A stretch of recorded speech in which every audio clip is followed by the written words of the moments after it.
Hey there everyone, and welcome to Bill's Retro Gaming Show. This is part 3 of my look at the GRS Build-a-Cade, and in this video we're going to be looking at how to set it up, how to add games to it, and giving an overall review.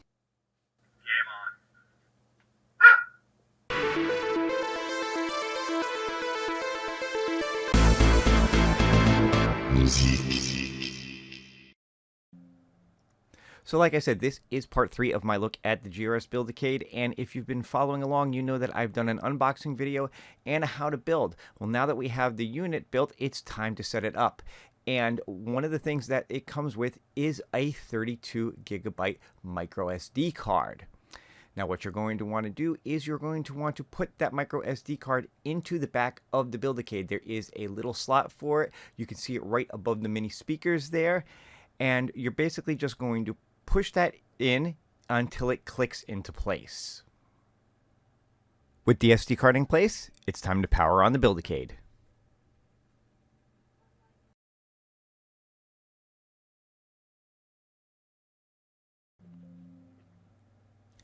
After a few seconds, the installer will initialize and you're ready to begin with the setup. Setup is fairly easy and straightforward and just a matter of following prompts on the screen. The first thing you're going to do is select your language and keyboard settings from the menu at the bottom of the screen using the joystick or trackball if that's what you have set up, and pressing the A button.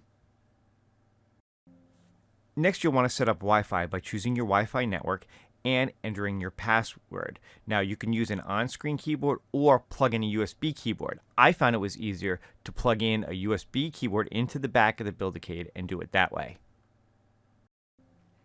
Once your Wi-Fi is set up, you're all ready to begin the download and install process. So just sit back and relax and let it do its thing.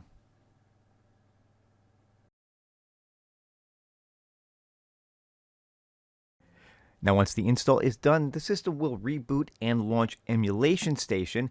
Emulation Station is the underlying menu system that works with the Build-a-Cade. It's something that's used a lot for RetroArch or Raspberry Pi RetroPie style builds, which ultimately is what the Build-a-Cade is running off of.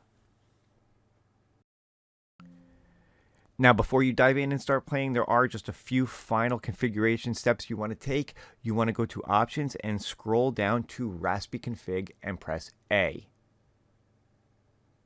This will load up the config menu, and then you're going to scroll to the localization options and press the rear button 1 on the back of the Build-a-Cade. From here, you're going to select WLAN country. And then you're going to just scroll down until you find your country.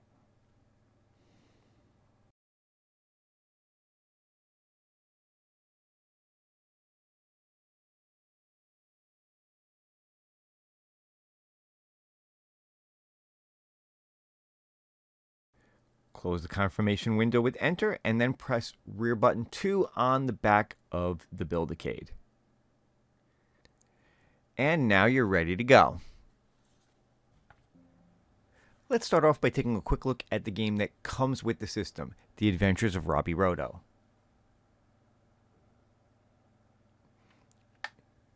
Now in order to play the game, you're going to select it from the list, and then you're going to hit the coin button 1 to enter a coin, player 1 to start, and you're ready to play.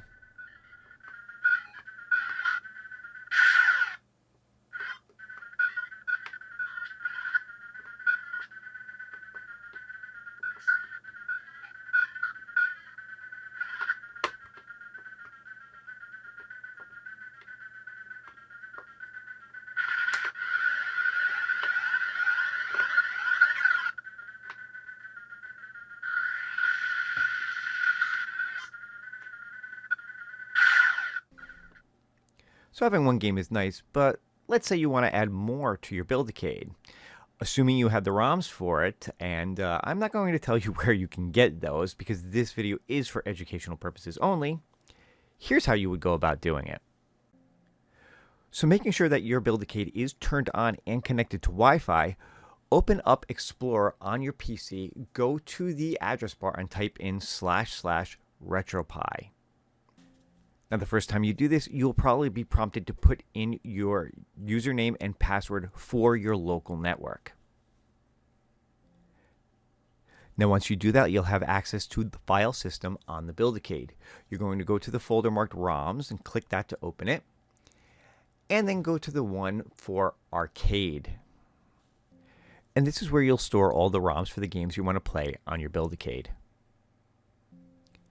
Next, go to the folder where you have the ROMs that you want to install on the Build-A-Cade. And you'll just copy and paste them to that Arcade folder. And there you go. It's as simple as that. Your ROMs are on your Build-A-Cade and ready to play. Now, heading back over to the Build-A-Cade, when you look at it initially, you may notice that your games are not showing up there immediately.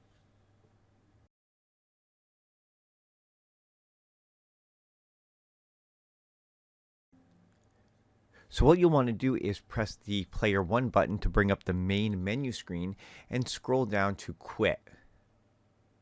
Press the A button and hit Restart Emulation Station.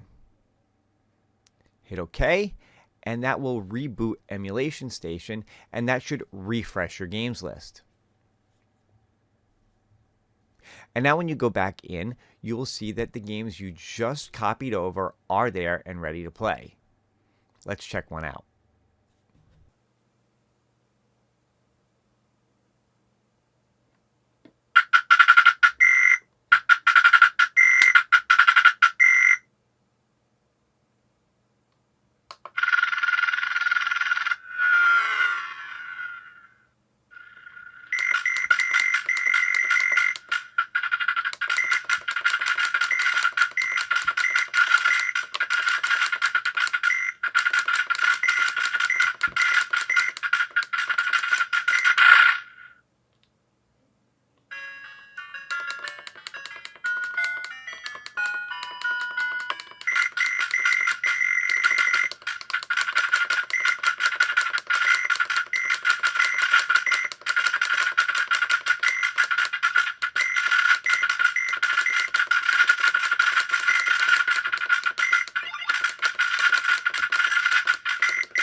All right, and so you're done playing and you're ready to turn off your Build-A-Cade. Well, here's what the manual recommends rather than just turning off the power button.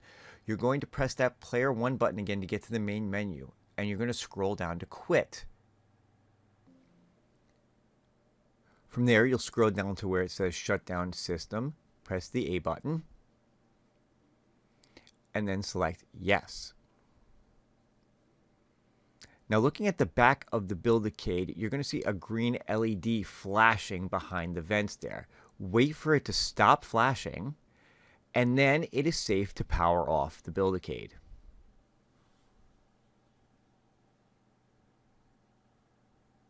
So overall, I have to say that I'm really enjoying my Build-A-Cade. If you're a fan of 1/6 scale style arcade machines like those from New Wave Toys, this is definitely going to fit right in with those machines.